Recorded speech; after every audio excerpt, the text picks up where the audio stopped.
जब हनुमान जी लंका में जा रहे हैं, लंका को ढूंढने के लिए, तो मैनाक पर्वत बीच में आता है। हनुमान जी तो कहते हैं कि राम काज कीने बिना मोई कहां विश्राम, मैं राम काज किए बगैर मुझे विश्राम कहां से है। और तब चर्चा होती है कि सनातन धर्म क्या है। ये हनुमान जी समझा देते हैं उसको।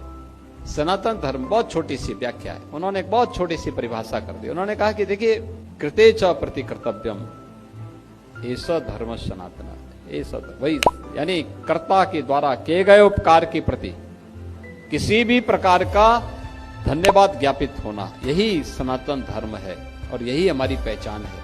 आज हम गौ की पूजा करते हैं इसलिए क्योंकि गौ हमारी संस्कृति, हमारी भारतीय सनातन धर्म की प्रतीक है।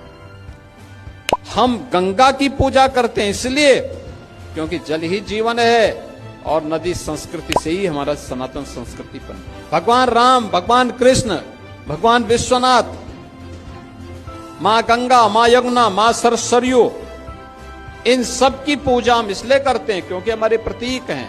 हर सनातन धर्मावलंबी जीवन के रहस्य को सनातन धर्मावलंबी से बढ़कर के कोई दुनिया के अंदर नहीं समझा। कोई मत, कोई मजहब, कोई संप्रदाय जीवन के रहस्य को नहीं समझ पाया सिवाय सनातन धर्मावलंबी के। हमने तो स्वर्ग को तुच्छ माना है। क्षीणे पुणे मृतलोका वसंती। अब क्या है? हमने कहा स्वर्ग से भी ऊपर कुछ है और वह है मोक्ष।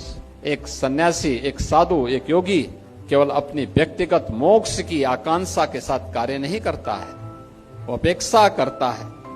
धर्म को उसने केवल मोक्ष प्राप्ति का साधन नहीं माना है।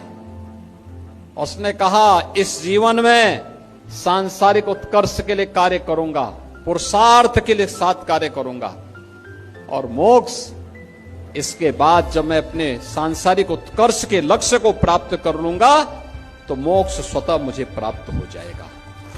एक केवल भारत का ही सन्यासी कह सकता है, एक सनातन धर्मावलंबी ही कह सकता है। और इसीलिए यही भाव इन पूज्य संतों का था, जिन भावों के साथ आज हम यहां पर जुड़ने के लिए आए हैं।